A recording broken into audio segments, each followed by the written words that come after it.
روم کے بادشاہ نے خلیفہ وقت کی خدمت میں بہت سا مال بھیجا اور کہا کہ علماء کو جمع کر کے آپ ان سے 3 سوال کریں، اگر وہ جواب دے دیں تو یہ مال ان کو دے دیا جائے۔ خلیفہ وقت کے حکم کے مطابق علماء کو جمع کیا گیا اور علماء کے سامنے یہ 3 سوال رکھے گئے۔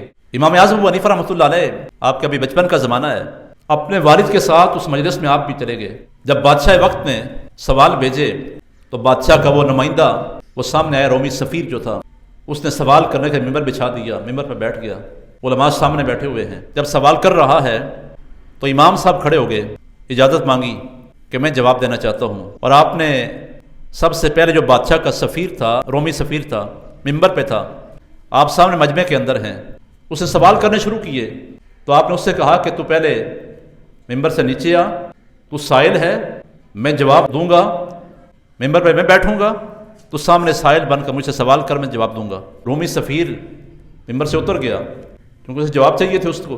اس نے پہلا سوال یہ کیا کہ اللہ سے پہلے کیا چیز تھی، خدا کی ذات سے پہلے کیا چیز تھی؟ یہ ملحدین کا سوال ہے جو آج کے دور کے اندر بھی یہ سوال ہو رہے ہیں، اللہ سے پہلے کیا چیز تھی؟ امام اعظم ابو حنیفہ رحمۃ اللہ علیہ نے اس کا جواب یہ دیا، پوچھا عدد جانتے ہو؟ عدد 1 2 3 4، اس نے کہا ہاں میں جانتا ہوں۔ آپ نے پوچھا، فرمایا بتاؤ کہ 1 سے پہلے کیا ہوتا ہے؟ 1 2 3 عدد ہیں، 1 سے پہلے کیا ہوتا ہے؟ رومی سفیر نے کہا 1 ہی اول ہے، اس سے پہلے کچھ نہیں ہے۔ تو امام صاحب نے فرمایا جب واحد مجازی لفظی سے پہلے کچھ نہیں ہے تو پھر واحد حقیقی سے پہلے کچھ کیسے ہو سکتا ہے؟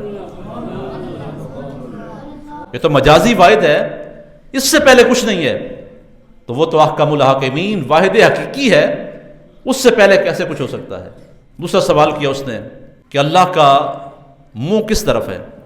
یہ ملحدین کے سوال ہیں، دیریوں کے سوال ہیں جو اللہ کی ذات پہ سوال کرتے ہیں اور وجود باری تعالیٰ کا انکار کرتے ہیں کہ خدا ہی نہیں ہے، یہ ساری کائنات ویسے ہی مار سے وجود میں آ گئی ہے، اسے کوئی بنانے والا نہیں ہے، کوئی چلانے والا نہیں ہے، آج خود بنی ہے اور ایک ٹائم کے مطابق ٹائم پر ختم ہو جائے گی، بس کوئی حساب نہیں ہے، کوئی کتاب نہیں ہے، کوئی جنت نہیں ہے، کوئی دوزخ نہیں ہے، کوئی عذاب قبر نہیں ہے، کچھ بھی نہیں ہے، کوئی برزخ نہیں ہے۔ پوچھا کہ اللہ کا منہ کس طرف ہے؟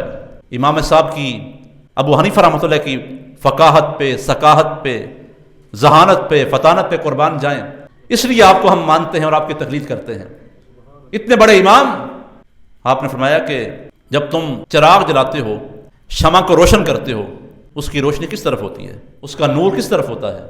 رومی سفیر نے کہا کہ نور ہے، اس کے لیے ساری جہات برابر ہیں، ساری اطراف برابر ہیں، ساری سمتیں برابر ہیں۔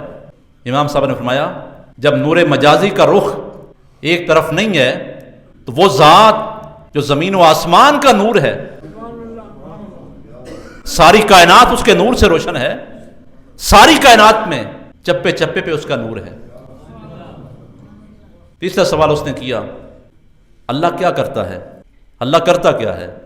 امام صاحب نے فرمایا اللہ کے بے شمار کام ہیں، لیکن ایک کام اللہ کا یہ بھی ہے، جب ممبر پر تم جیسا اللہ کی مثل ثابت کرنے والا بیٹھتا ہے تو اللہ کریم اس کو اتارتا ہے اور مجھ جیسے مواحد کو ممبر کے اوپر بٹھاتا ہے۔ یہ 3 سوال کیے، جب ان کے جواب تسلی بخش جواب اس کو مل گئے تو یہ سن کر اب اس کے پاس سوائے ماننے کے کوئی چارہ نہ رہا، اب یہ سوال سن کر تسلیم کر لیا اور سارے کا سارا مال و اسباب علماء کے تقسیم کر دیا۔